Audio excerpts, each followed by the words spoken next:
Susan Eduamankwa is here. Susan, thank you once again for joining us. And, this message that a friend sent said, Winston, it's an old story with new characters and better advertisement. I agree. Oh, you do? Yes. Why? It's not new that people would have sex. Why is that new? Two consenting adults having sex. Well, the question today, people meet and, after a few minutes of conversation, they're in bed. So why would they have been wasting time if it's consensual? And I agree. We agree that a few minutes after conversing, this is what we want to do. Two adults, what's the big deal? I mean, they must have come to an agreement. Okay, I like you, you like me. What do we want from each other? We want to sleep with each other. Okay, can we get on with it? Yeah, then we move. And I don't think it's new. The societal restraints may have been a little more, and maybe the environment a little more difficult for that to happen. But it probably was happening since forever, where two people meet and and they have an understanding of what they want and they go for it without wasting time. And they finish and they move on. So it's not new. What is new is the broadcast, like the better advertising. In the past when you couldn't easily have a camera to take, you had to have the whole setup and everything.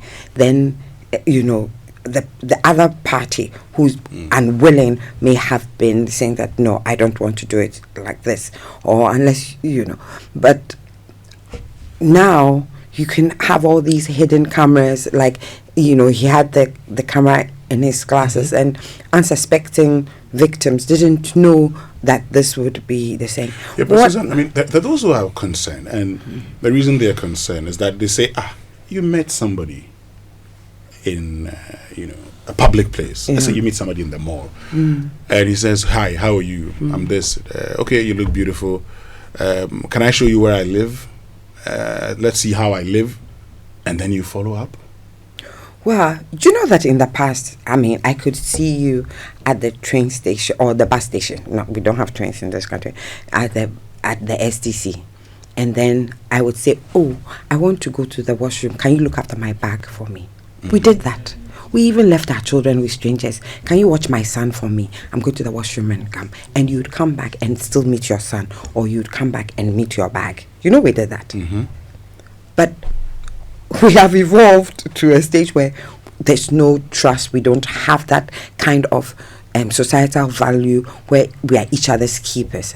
And so, that's what makes it look strange when somebody says that, oh, come to my home and come and see my home. And so, our security antenna sort of goes up. And so that's why maybe we are fussing. But there are still some people whose security antenna is not so high. So if they saw somebody and he looked fairly decent and he says, oh, you're beautiful, maybe you men don't give us enough compliments. So when we get a compliment like this, we feel flattered and loved. And so we follow you when you say, come to my house.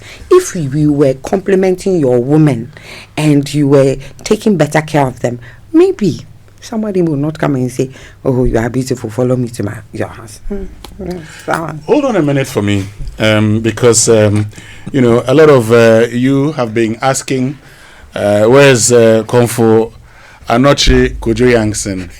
I've been telling you that he's on leave. In fact, before he left, he told us he was going to be away for some time. But because you asked of him, we said, why not? Let's bring him. Kojo Yankson, good morning. Kojo, if you can unmute so we can hear you. Can you hear me now? Yes, we can hear you now. How are you doing? Excellent. I'm fantastic. It's great to be on the show with you guys. I've missed you very much. Oh, we've missed you too, and we're happy that you're fine.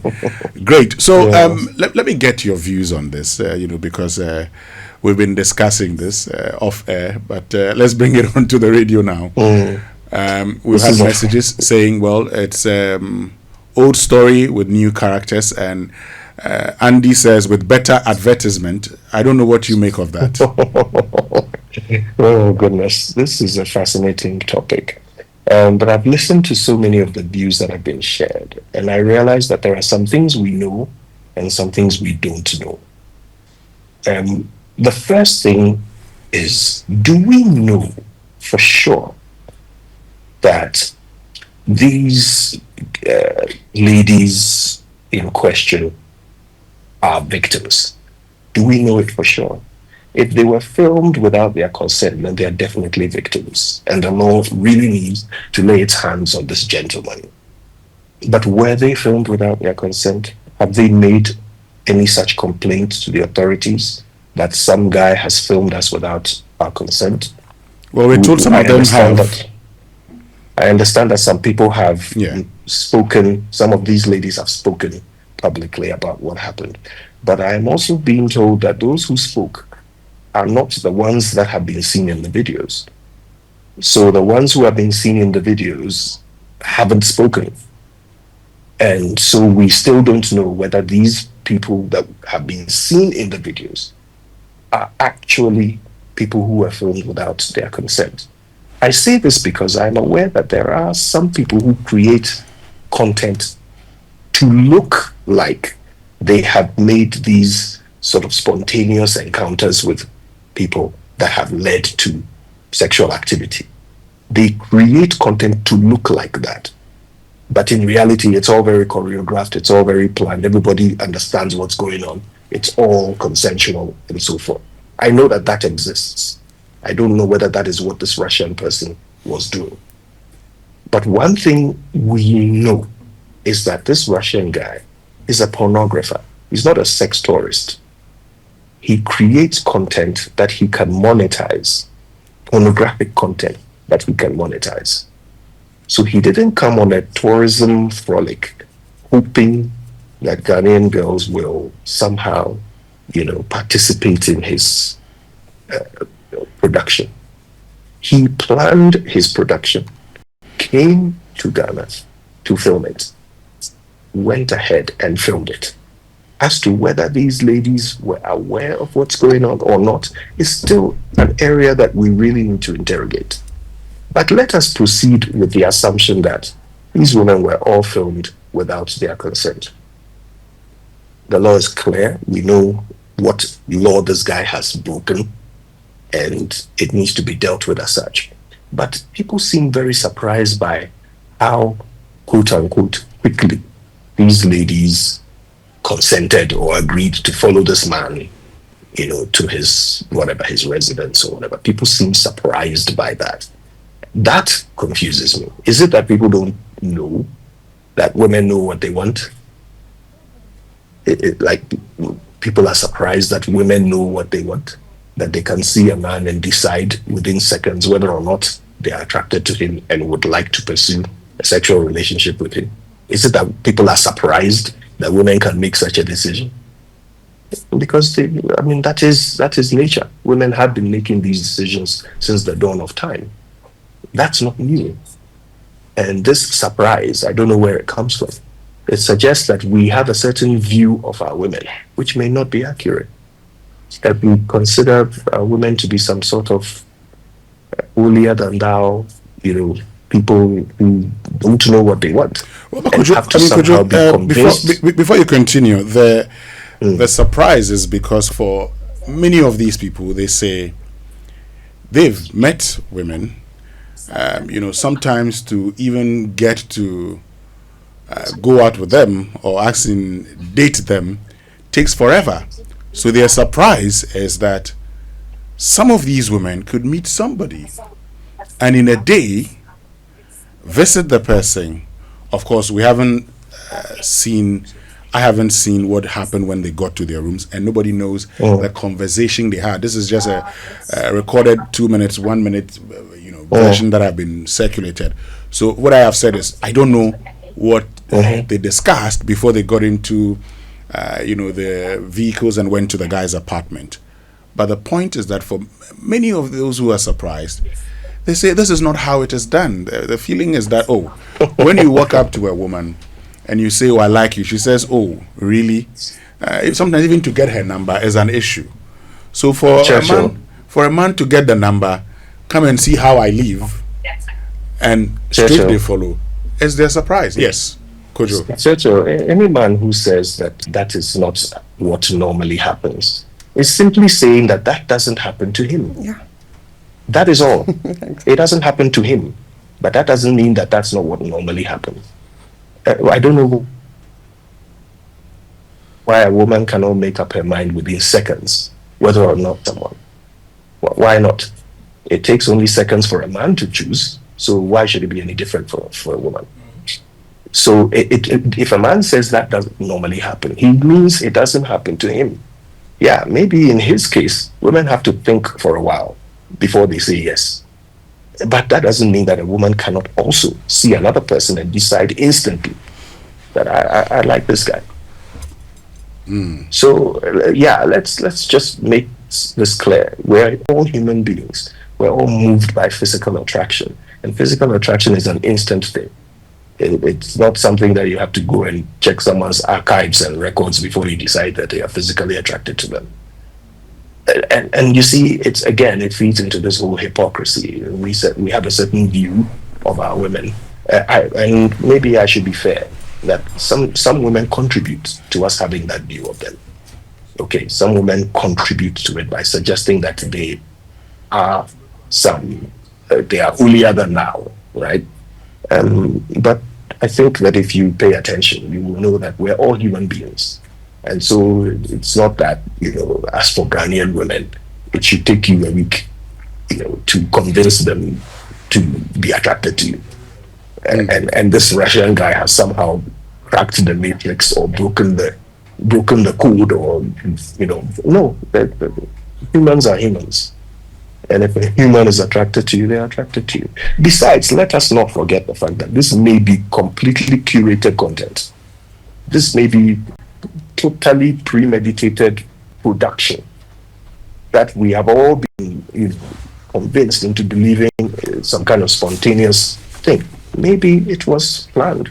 Maybe these are recruits who, negotiated their deals and took their money and then enacted some kind of spontaneous thing that has got us all up in a tizzy. Great. Hold on, Kojo Yankson. Let me bring in the other Kojo here. Akoto Batin. Yeah, Kojo says something that we all make decisions. Some physical attractions, some the perception of wealth and security. And when this issue happened, I asked myself, is it because he's a white man or a so-called Russian that he managed to do this? And if you sit at the bars, right, and if you sit in the corners and some of the places we sit to listen to conversations, there are people doing worse. Just that, one, we've not seen recordings or they have not recorded them. Okay. When Susan started, she made me very happy because she was saying everything that earlier I wanted to say that I thought I couldn't say. And you see, this our country is not what we think it is. When we sit in the comfort of our homes and sometimes behind our pulpits, and our country is not what we think it is. People are doing things, and it's actually widespread. When it comes to sex as we knew it when we were growing up, that sacred, intimate, reserved activity. Now it is what people do for fun. People do sex for fun. That's why for me, in my initial suggestion and submission, I said, look, it's more about the privacy, the legal issues and all that. And we need to expand it to even see whether Ghana as a country has any bargaining chip when it comes to these platforms and the impact it will have primarily on younger children. We are adults. We make decisions.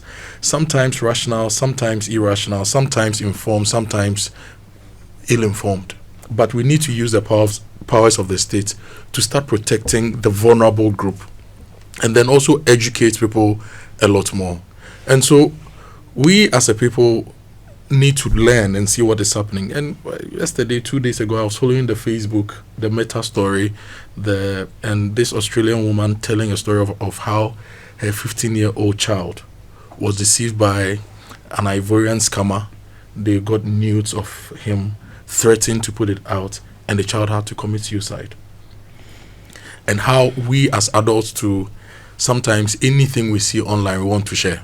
So when this thing came up, I was surprised the kind of people sharing the content on my platforms. And I have preemptive blocking. When I see that you are sharing something, sometimes I block you, or I will mute your content on my timeline for like a year or sometimes 30 days. So these are some of the things we need to be thinking about. But when it comes to sex, morality and everything, look, we have men in this country, and it's also sometimes there's also the power and the economics. Have you been to our universities recently? Our nursing training colleges. I'll tell you a story. So I travel a lot. So we went to one of the towns. I won't mention the name of the town. And I went to buy food, and there was this guy, obviously also traveling, but it was in the night, so he had to find some place to. And he was telling his friend, and you made it, and his friend was like, "Look, simple. Go to any of the schools, give the security man 100 cedis or 200 cedis, and tell him you want companionship. You will get somebody." We slept in the same hotel. I was in the restaurant drinking my usual golden liquid. I see this guy walk into the hotel with a girl. So in the morning I asked him, "Charlie, it's from the nursing training college." I was shocked how easy it was to put 100 cedis to get a girl. So the Ghana you think we have is not the Ghana you are living in. So let's shine our eyes, and some of these things can be fought with a lot of economic growth and empowering the people. We need to be able to empower the people, and it's something we need to do together. But the Ghana you think you are living in is not. The things happening there. So let me bring in Susan, but I want to premise my question with this because of how you end. Now, Elizabeth Nottingham, I think in 1958, said something. The more sophisticated a society becomes, the less hold religion has on that society. And that is the secularization theory or thesis. Are we living a lie, Susan? Are we, still in our Africanness, believing that we are a moral society, when the reality is that we have moved on? The society today is very complex, and these things have become our way of life. Yes, we are living a lie. Look, people dip their hands into the public purse and come and sit in the front pews of church, and we hail them, and we know that the money that they've gotten is ill-gotten. You understand? Isn't that living a lie? Isn't that rape of us? That is equal to rape. You understand? Monies that are supposed to be used for the welfare and the general good. If you steal it, you have raped us. And yet we hail those people. That is living a lie. So, you can't differentiate one sin from the other. And so, people trying to do this holier than thou behavior as if sex is it's only come from people who are sexually repressed. You understand? But yes, some upbringing makes us show restraint and how we put it, maybe a proper waiting time. But when we're young, there are people who supposedly stretched a boy for 3 months and slept with him after the 3 months. How different is it from the one who came, he laid his assembly in front of you and decided that, okay, I want this boy to be my boy, and he became your boy? Is it that, does the 3 month stretch make the other one a better girlfriend or a better human being than the one who assessed the situation and decided, I like this boy, and so that is it? I think that like Kojo said, the hypocrisy is too much. But something Kojo said that maybe he hasn't averted his mind to, that they still could be victims, because this is a society where somebody will say, "No, koye den wo ho." You understand? Yes. And so the woman may not necessarily come out to say, "We did it," but the filming was without our consent, because the first question will be, "Ekoye den wo ho?" It's a very common question that victims but victims also, are but aware Susan, of. I mean, if we also, for instance, then get to know that, okay, so this, she was aware of everything, maybe it would actually reduce the condemnation. But let me activate the phone lines now. Let me activate the phone line so we can get our listeners to also be part of the conversation on 0302 216541 and then 0551111997. Now, I'm asking you a simple question. Would you say this is a violation of our women, or you say it's an old story with new characters? And Kojo and Susan, I'll make this point. You talked about, we sit in places. You sit in places and you find out that, look, a lot of men meet women and it's actually what they want to do. And women also meet men, and that's what they women want to also. do. There's a particular place that I go to sit sometimes with, my friends, and you see girls passing by. There was a time a particular lady passed by like 4 times, wanting to catch Somebody's eye. Okay, let's go to Kumasi, and Kofi has joined us. Kofi, good morning. Good morning, Winston. Yes, Kofi. Yeah, Winston. What I can say is that the gender minister should tread cautiously. I'm saying this because I have my experience, personal experience. Because you see, these are the two adults who perhaps have agreed to do something, to have an intercourse. But because they have come to public light, that is why for us, some of them may deny. My personal experience was that these two couples, the couple came to me, narrated that the woman has been raped. But my little interrogation from the woman did not tell me that it was a rape. But the woman was pressing in front of the husband that, no, it was a rape. Please do something about it. That's a report at the police station. But they said, no, we don't want the police to come around us, so please have it. So I then told the man that if you actually understand each other and that you want to continue staying together, you want to forgive her, then go. They said, no, please do something about it. It took the intervention of my sister, my big sister, who is a judge, before I was pleased, because the case became so intense. The lady was saying, I was saying, not doing that. The lady was having an affair with this. I mean, she was in relation with the perceived rapist. So the rapist was, we reported the case. The rapist came, showed a vivid financial transaction that she had made to the lady. So, I mean, some of these things, you have to be very careful with that, and that the minister may be betrayed. The lady may go, what's your problem? Let it. It's for her. Okay. So, let's be careful with some of these things. All right. Thank you very much, Kofi in Kumasi. And still, let's stay in Kumasi. Another Kofi, but this time with the Mensa. Kofi Mensa, good morning. Yeah, good morning, my friend. Great to be on. My greeting to Susan. He's a professional colleague. Oh, okay. Yeah. You see, normally when I walk around, I ask the boys, are they by their men? Do you want to marry? Why don't you marry? I don't have this one. So the women have problems. Genuine problems. They want suitors. They are not getting them. Maybe a person comes around, and normally you know the good from the bad man. So it just happens. So don't let us be too hard on them. Our men should marry. They should marry. Thank you. Okay, thank you very much, Kofi. Really? Kofi, I don't know Kofi anywhere. No friend of mine will talk like that and say that women have a problem. What problem?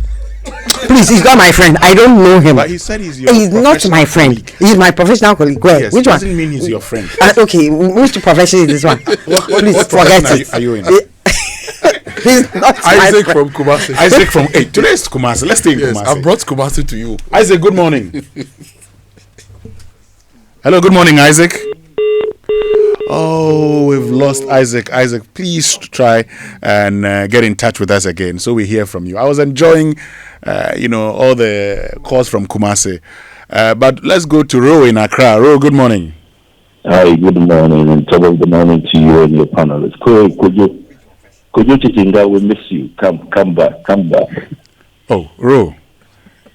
Um, Where you no, go sleep this morning? you know, Uh-huh. this issue is nothing. Unfortunately, most of us during this discussion, we don't pay attention to one thing about the Ghanaian, which is our hospitality. Listen, go around the coast from Aflao all the way to Agzim. Look at how friendly as Ghanaian, I'm talking even the entire country, who we are, the hospitality that it's embedded in us. And unfortunately, some take advantage of that hospitality. And I want us to pay close attention to that. Listen, because if you're a stranger and you come to me and I want to give you or offer you the help that you need, and that help that I'm giving, it's rather turned into a negative thing against me, I think we need to be careful and rather look at how best can we harness that potential which we have, which is making this country one of the greatest on the planet, which is our hospitality, that some people are taking advantage. And we can go back to the slave trade. Okay, so let us look at what is happening now and pay attention to it, that to what extent can we, let me borrow the street word, lose guard in our sense of being hospitable to a stranger. And we need help. We need the National Commission on Culture to up their game here. Thank you. Thank you very much, Ro. It means we can speak to Bawa also in Accra. Bawa, good morning. Good morning. Good morning. How are you? I'm fine. I believe you're fine too. I'm fine too. My issue with this white man is that he's disgracing the girls involved, but he's disgracing Ghana as a whole. I hope back in Russia, the women she took, she doesn't bring them out to social media. Why Ghana? Okay. Thank you very, very much, Bawa, which means, we lost Chidiak. But you can also join us on 0302 216 541 and then 055 997. Is this a violation of our women, or you say it's an old story with new characters? Okay. Let's get back onto the phone lines. And General, General, good morning. Good morning. Yes, please. Let's hear you. I stand to be corrected. Did I hear Susan say Ghanaian men don't pamper our ladies? Hence the reason one copper-colored guy just came into the country and do what he did to our ladies? Well, do we says have you pamper our ladies these days before they use their upper faculty? Is that what Susan is telling us? If I do get her right, if that is what she said, then it's sad. Good morning. Good morning, General. It means we can speak to Eben. Eben, good morning. Hello, Eben. Okay. Oh, we lost you, sadly.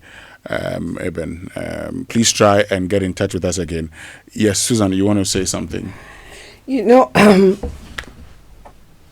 I think of it as, let's flip it. If it had been, because the guy is good looking, if it had been a beautiful white woman, or even if it had been a beautiful woman saying, Winston, you look good, I like your shirt today, can we go and have a drink, come to my house? I mean, Peter T is in Sukura. I mean, really? Let's get back to the phone lines.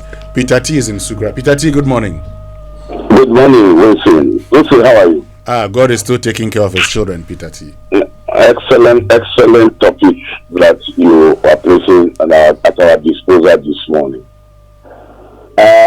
Wilson, let me first seize the opportunity to say good morning to Alaji Yaokundo, and then also good morning to Nijanga Vanderpool. You know, he's the Greater Accra Regional Chairman for Land Commission. Wilson, you know what? I had some problem with the lady who is trying to defend the indefensible. Because listening to her carefully, it seems he's trying to defend the this is the behavior of the guy against our women in Ghana. I don't understand it. Look, we Ghanaian men, it is only sometimes our women are too much of, demanding from our men. That is what is causing this, or finding them where, or getting them where they are finding. Some of them are finding themselves today with this Russia guy. Because if really they can maintain discipline, okay, and be tactically respectful to Ghanaian men, I don't think any outsider or any foreigner will easily just come and lure them into their activities or activities of sex. And today publishing all over the place, social media and this thing.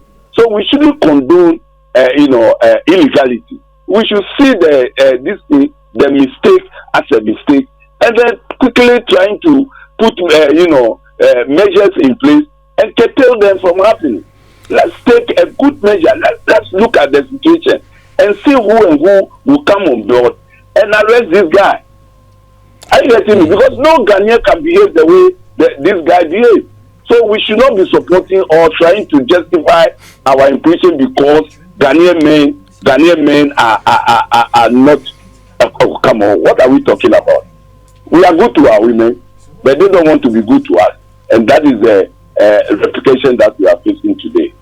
Thank you very much, Peter T. from Sukura, who's our last caller.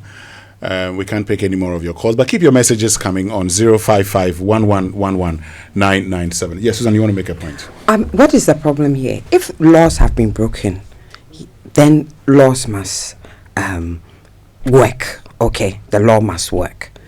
But if it is about us taking the moral high ground, do we have to take the moral high ground? Like I said, people sin differently. Some people, you go to their office, unless you pay them a bribe, they don't do their work. The fact that somebody decides that sex, I don't want to waste time, somebody has made a proposition and I agree to it, doesn't mean for you, maybe that is the sin. But maybe it's not a sin to that person. So let's stop this hypocrisy. The issue, like I said, if it had been the reverse, a woman, had come and had propositioned you and said, let's do this, will we be jumping up and down about it? We probably will not. Why is it that we have made women or we have given women a higher standard to adhere to than men? We're all human beings. Well, basically, we are all biological human beings. We all have the same feelings. You want your woman to be sexually repressed, but as for you, you want to be able to do everything. That's totally unfair. I think that is not right. Susan, when we return after these messages, we're going to get into your field now. Somebody said you are his professional colleague. So when we return, then I would introduce you as Dr. Susan Eduamankwa.